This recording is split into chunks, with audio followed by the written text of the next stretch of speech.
We're studying the book of Shmuel Bet, the second one, with chapter 3, verse 27. Where are we now? We're just after a peace treaty was signed, a peace treaty between David, who until now was the king of the tribe of Yehuda, only of Judah, and and Avner. Avner was not a king on the other side. Avner, the other king, his name was Ishbosheth. Avner was his general. The Ishbosheth is general. Ishbosheth was the son of Saul, and Avner had realized, came to the point where he is going to help David against his own old boss, to assume the control and the kingdom across the entire nation of Israel, the entire land. So David made a request that he, in order to proceed with these kind of an arrangement, he first wants his wife back, Michal, the daughter of Saul, which that request was granted. She basically brought with Avner brought her over, and she rejoined her rightful husband, David. And then David greeted Avner, who was in a way his arch enemy. Avner was the person who was egging on Saul all along to be against David. He was providing the rationale behind the reasoning, behind chasing David, behind trying to hunt him and to get rid of him, because he was so to speak a threat to Saul. So he was the enemy, because he was not helpful to David ever, and now he's the one that decided that it's okay to that it's really better for the people to have to live under David. And so David embraced him and made a big party. When he came to the lion's den, Avner came to the city of Hebron, where was the capital city of David. So David accepted him and made a big state dinner, and he treated him very, very well, and they were all happy, and sort of decided, let's do it. The next thing that happened is that Avner left town, and as he's leaving town, Yoav rolled in. Yoav was the general of David's general. He was the head of the army for David. And he did not like Avner, and he did not like that David suddenly accepted him with open arms. Avner, just a few days before that, killed Yoav's brother in the one battle that occurred, the civil war between the two tribes, the tribe of Judah and the rest of the nation. So there was one battle that is documented, and the side of Saul lost badly. And one of the casualties was Asael. Asael was the brother of Yoav. So now Yoav really disliked Avner in a big way, and he doesn't make peace with the fact that Avner now is accepted by David. So he on his own, Yoav on his own, sends messengers to chase after Avner and called him back. Okay? and to ask him to come back to the city of Hebron. Avner just left the city of Hebron. He doesn't think much of it in terms of danger. He was there before. He's leaving. And so he turns back and comes over. Now, just the rabbis in the midrash are are explaining how strong was Avner. And they saying that Avner was one of the strongest people ever lived amongst us, and it was easier to move a 6-foot thick wall, which is the equivalent of a 3-yard thick wall. It was easier to move such a big wall than to move one of Avner's legs. He was really, really strong, and he was fierce, and he was not afraid of much. So Avner, so Yoav is calling him in, and he tells him why he called him in. Why did I ask you to come back to Hebron? I was just here. So Yoav is telling him, and let's read the pasuk. It's one verse that discusses why he called, what happened, and how it's all in one pasuk. It's very quick in the text, but almost every word here is really being analyzed by the commentaries in a great deal. So, Vayeshev Avner Hebron. So Avner returned to Hebron. Vayateu Yoav el toch hashar. So Yoav brought him in, took him aside to a sidebar inside the gate. What does it mean inside the gate? The walls were thick. So you have a door in the beginning of the wall and a door in the end of a gate at the end of the wall, and you have the thickness of the wall. So he brought him into that area, right inside the gate. Ledaber ito basheli, to speak to him or to speak with him. Basheli, we'll see what basheli means. Okay, vayakeu sham, and instead of talking to him about what he wanted to talk to him about, he smited him. He whacked him. He struck him.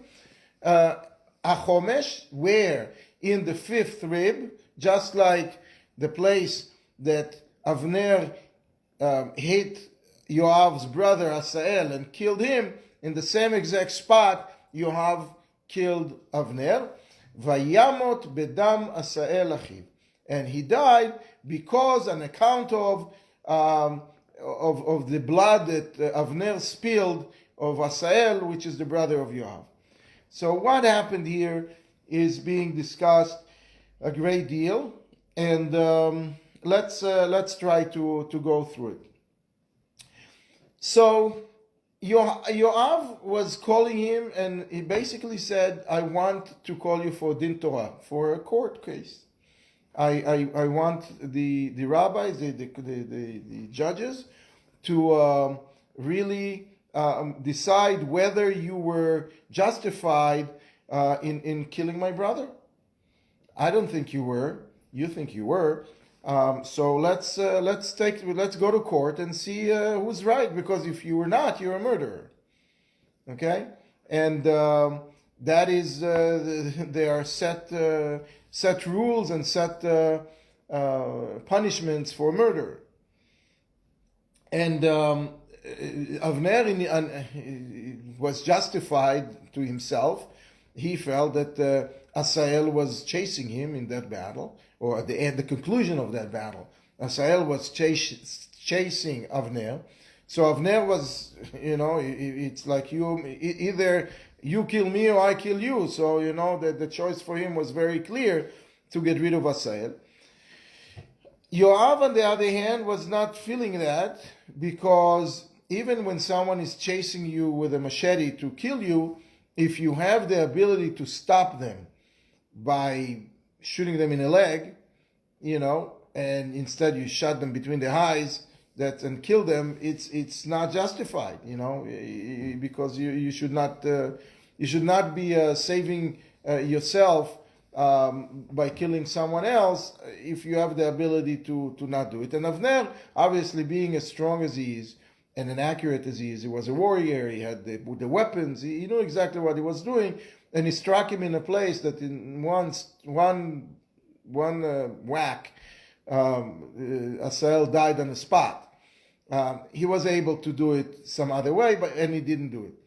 And Yoav was walking around with a full belly, so to speak, because he felt that Avner started this battle altogether. The whole battle, this terrible battle that occurred, and so many people died, was unnecessary. And Avner started it, so it wasn't that Asael, Avner was walking nicely strolling in a park, and then Asael started chasing him to kill him. That's not how the story started. The story started a few hours before that, when Avner, decided to turn an innocent meeting with a skirmish that had to be, a fist fight, turned into a deadly fight. So Yoav blamed Avner from beginning to end. You started the fight, and Asael just participated in the fight, and you could have stopped him some other way, and you didn't. And after that, you walking so nicely and calmly, and you're feeling good about yourself, and you're showing up to my town coming to Hebron, as if you're the master of the universe. I mean, how dare? So he was very, very upset, and he wanted to. So he called. So Yoav called Avner for Din Torah, for a court case. The rabbis, the court, would sit right inside the gate. That was the spot where they were sitting. So it made sense to Avner. Okay, he calls me, and we walking towards the gate, and this is where the court is sitting. So yeah, it all made sense. And as they were sort of waiting for the court case, they were very big Talmidei Chachamim. They were very good scholars, Torah scholars. And Yoav started a discussion with him about a subject which is very odd. And what he was talking to him about is what is the din, what is the halacha of chalitza. Okay? What is chalitza?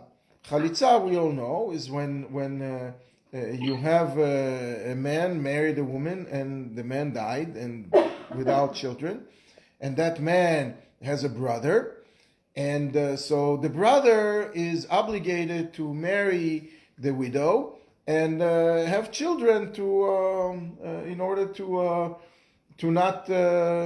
establish the family of the deceased brother in the world. But if he doesn't want to marry her, she doesn't want to marry him, he doesn't want to marry, so he needs to go through a procedure called chalitza in order to let her go. Now, exactly in that fashion, Ruth, who is the ancestor of David, became married to Boaz after she went through a chalitza with another man that was supposed to marry her and didn't want to. So it was sort of a subject, a hot topic when at the time of David HaMelech, to talk about chalitza. Now, one of the laws of chalitza is, and it's a very uncomfortable procedure, it's a terrible procedure. I mean, terrible in terms of how uncomfortable it is. It's the fact that the person, the man who refuses to marry the woman, is sitting on the floor, and he's wearing a very specific shoe, and the woman has to take the shoe off of his leg, off of his feet, foot and spit and say, you're not fulfilling your obligation, and let me go, and it's not right, and sort of embarrass the man for not performing his duty.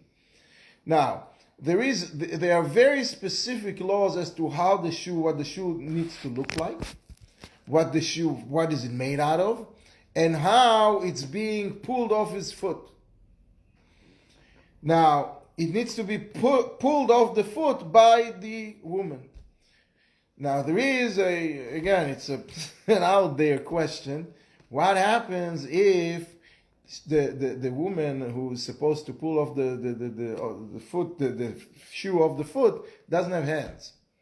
She's amputated, both hands. She's lacking hands. So the halacha is that she needs to do it anyway, and even if it takes her to do it with her teeth, to pull it, she needs to do it with her teeth. So that was the question, the halachic question, the theoretical halachic question that Yoav was talking to Avner about, supposedly to hear his opinion. And Avner, being a really big Torah scholar, told him exactly what needs to be done.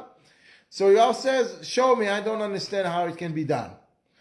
So Avner gotta get confused God made him a little bit confused for not being careful, and he bent down to the ground and shows Yoav how he can take off the foot with the shoe with the teeth. He was down on the ground, and Yoav took the opportunity and took his sword out and hit him and killed him. Now, he hit him, it struck him in that, so it's and that's what the rabbis are saying, Basheli has to do with the lishlofnal. I mean, it's a word that's similar to the word that's being used that describes how the shoe is being ejected from the foot, so to speak. Now, it's so Avner was not careful for a moment, and that cost him his life. Now, Avner being so strong, this one whack didn't kill him on the spot. The same whack in the same place did cause. Hello? The same whack in the same place did cause his brother to die on the spot, to fall and not even go a step further. The same place, the same force. And Avner did not do the same, did not end up in the same, did not yield the same results. Avner did not die on the spot. He was still able to fight. So he was so strong, and he was holding Yoav. He was holding Yoav and started choking him and trying to kill him. And all of the people, very quickly, the commotion was, realized that there is a commotion. People gathered around, and they started screaming to Avner to let Yoav go, because he is bleeding to death, and Yoav is the only person, the only general that can, at the time, that was known to most people as someone who can lead the Jewish people. We need him, don't kill him. And Avner, in a moment of realization that he did something really, really wrong by causing Saul to chase David, and causing Saul to kill the entire city of Nov. All of the Kohanim of Nov were killed because Avner was telling Saul that these people helped David, when he ran away from you. So all of those forces, all of those events, all of those deeds that Avner did wrong in his life, at the moment of truth, when he is bleeding to death, came through his mind, and he realized that, maybe it's coming to me, and he let Yoav go. He let Yoav live, and they both fell on the ground, One fell alive and one fell and died. And in an ironic fashion, this decision, the last decision of Avner's life to not choke Yoav to death, even though he had the strength and the ability to do it, that is what gave him kapara, that's a redemption, gave him a forgiveness, awarded him the forgiveness in the eyes of God for all of the bad deeds that he did.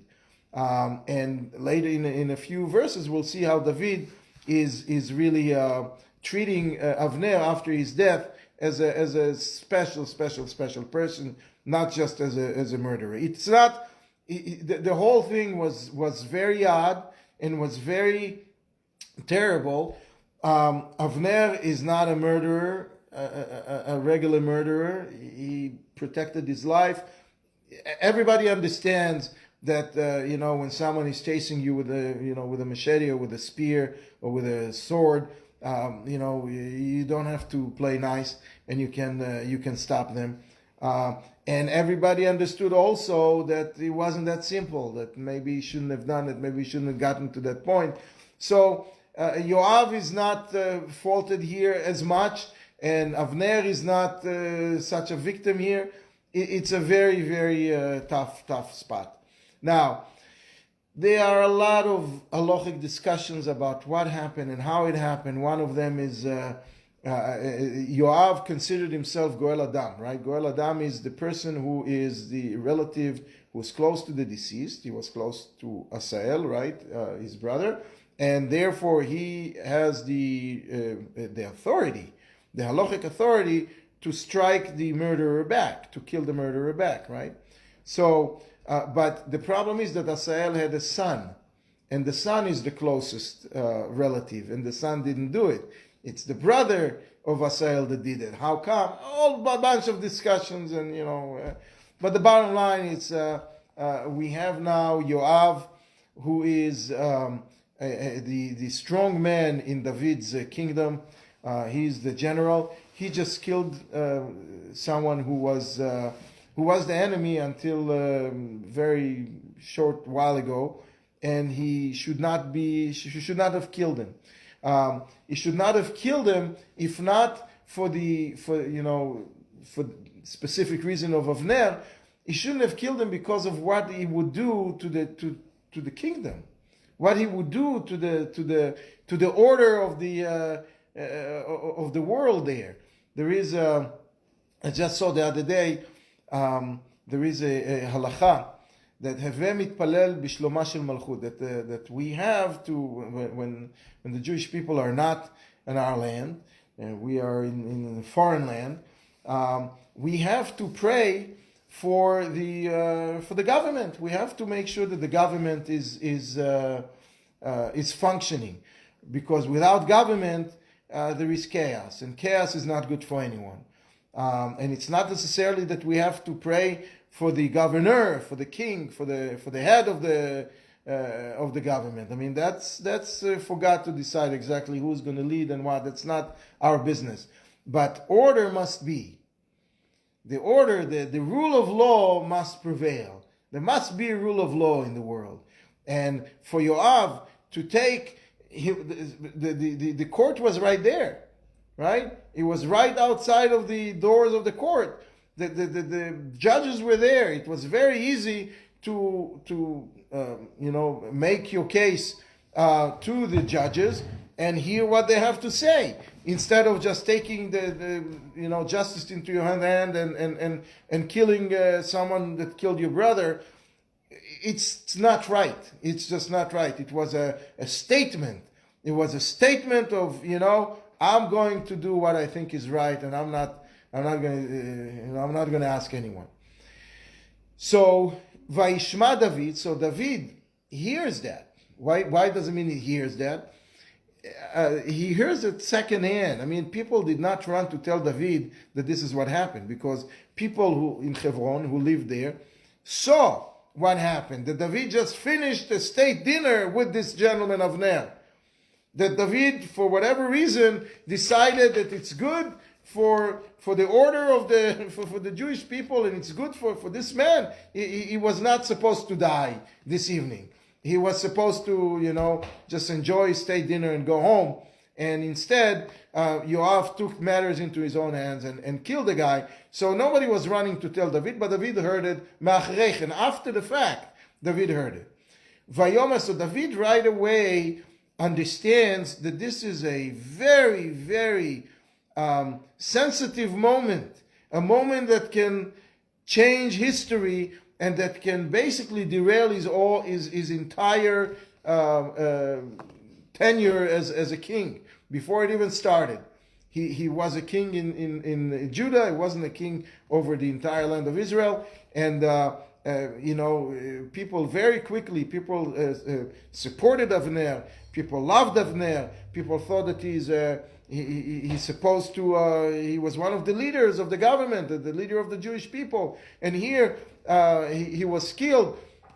David very, very quickly had to make a very strong statement and make sure that everybody knows and understands that it was not official business. The fact that Yoav killed Avner was a private event. It was, and private event that will be dealt with in a second, and we'll see how. But it was not an order from him. It was not official business. Vayishma David ma'achechem vayomer naki anochi. I am clear I'm innocent, and mamlachti, and my kingdom is also clear from this act. Me'im Hashem adolam, from in front of God. It's not that I'm afraid of you, the people. God knows. God is my witness that I did not order this murder, this killing. Midmei Avner ben Ner, from the blood. Shedding of the blood of Avner ben Ner. It's not me. Don't ever even think about it, because it's totally not what I meant to do. And he right away provide the only punishment that he feels is right to give to Yoav. And look at this. This is a very astute, very smart political leader, besides of the fact of David HaMelech and the holiness and Tilim and all of that. He just understands what a politician, what a king needs to do and when. He knows that if Avner, who was the leader of the Jewish people, was killed by another potential, by a leader of the tribe of Judah, if he is now going to take Yoav or retaliate and kill him or throw him in jail, he lost it. He's not going to have anyone, any army, anyone to rely on, and the whole kingdom is going to fall apart. The rabbis are saying in Masechet Sanhedrin that the only reason Yoav was able to go to war is because David was praying for him all the time, and the only reason David was able to learn and study Torah is because Yoav went to war for him. So they were very close. Yoav was is a nephew of David, right? The son of David's sister. They were very close, and their histories entangled and tied together from before now, for many years already. He can't just punish Yoav. So what he does, he's cursing Yoav.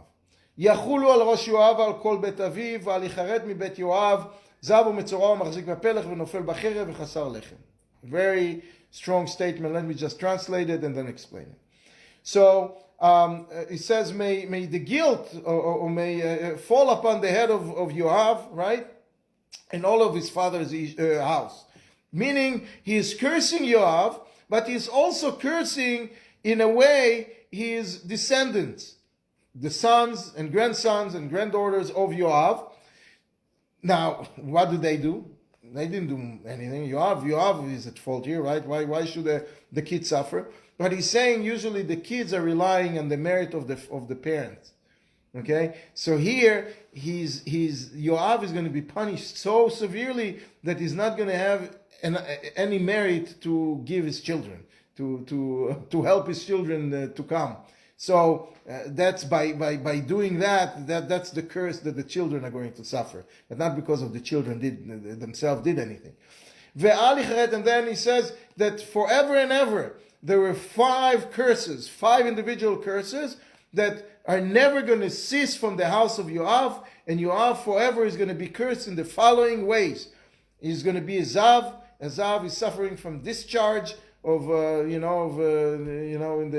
in the lower part of the body, a discharge that doesn't stop and makes the person weak, and that makes the person uncomfortable, and makes the person tameh, impure in a certain way. A metzorah, it's a leprosy, leper, they're not going to be ceased from the house of Yoav. And machzik b'felech is limping. That they will suffer from we'll talk about exactly what kind of a disease that is, and limping, and they're going to die in a sword, and they're going to be very poor, that they're going to lack bread, and they will have to be supported. They're going to be poor. They're going to be supported with bread, and so that is a terrible curse that David is giving Yoav, and he's basically saying, listen, I can't do anything right now. I determined that I can do. I'm a king, and I'm allowed to do something, but I can't. We'll see later. He explains why.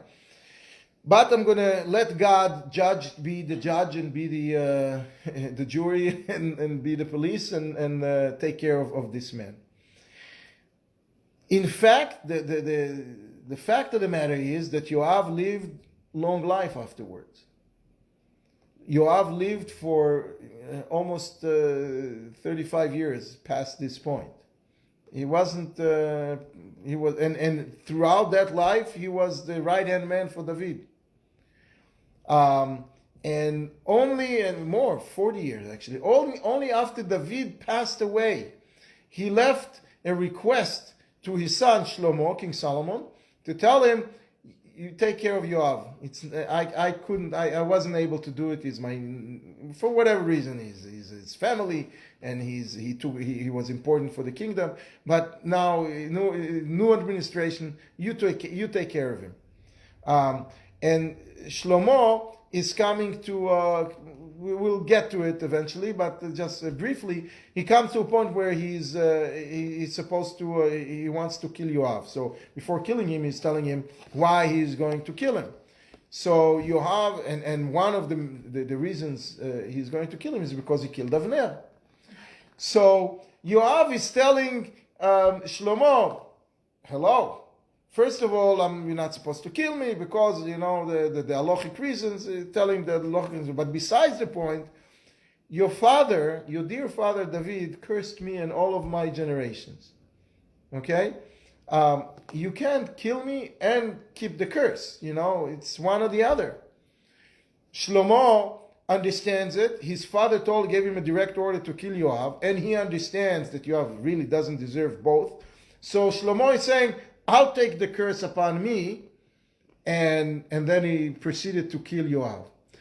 What happens next is that all of those curses are occurring on the house of David, because Shlomo basically accepted all of those curses. So let's see what the curses are and how they ended up in firing back on the house of David for many generations to come. We're going to start with Rechavam. Rechavam is the son of Shlomo.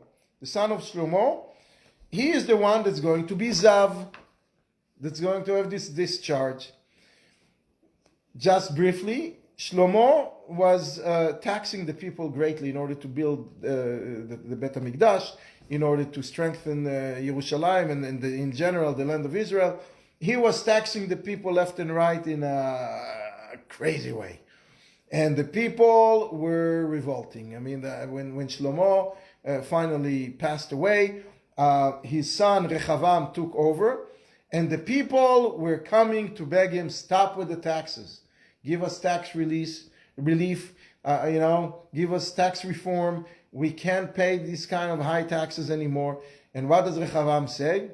Nope, it's progressive, right? Nope, I'm going to continue to tax you. I'm going to tax you even more because, I don't know, not universal health care, but whatever, he's going to tax them more.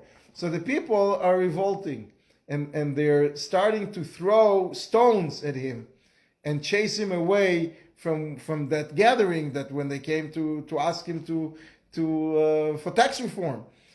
And he is running from those stones and climbing onto the chariot and runs away. And the description of how he ran to the chariots is such that the rabbis explain that it was very hard for him to climb up the chariot, up the steps, the few steps that leads to the seat over there, because he was discharged by, that was his medical condition. And so Rechavam, right away, the son of Shlomo accepted the curses upon him. Right away, his son Rechavam is being cursed by the first one, which is discharged. Metzorah happened 13 generations. The 13th king of the house of David, which is 10 generations after Rechavam. There was a king by the name of Uziyahu. And Uziyahu became a king at the age of 16. Okay? And he was a king for 52 years.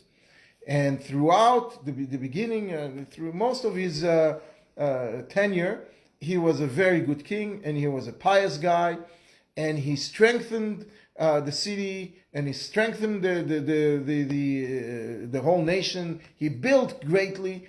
There is a song that Vayiven Uziyahu Migdalim Birushalayim, that Uziyahu built towers, around the city of Yerushalayim to glorify it and to fortify it, and that he provided the security and he provided commerce. And he fought off a bunch of the enemies. The more he progressed and the more he was successful, the success got to his head, to Uziyahu.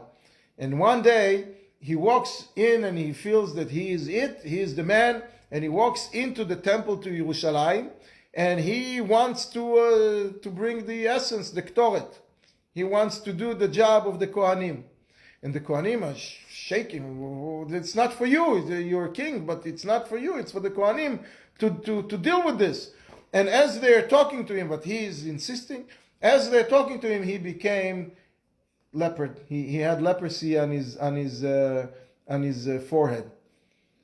Because he wanted to assume the role of the Kohen. The Kohen, as the high priest, has the tzitz, which is the name of God on his forehead. So he, instead of the name of God on his forehead, he got leprosy. He got tzarat on his forehead.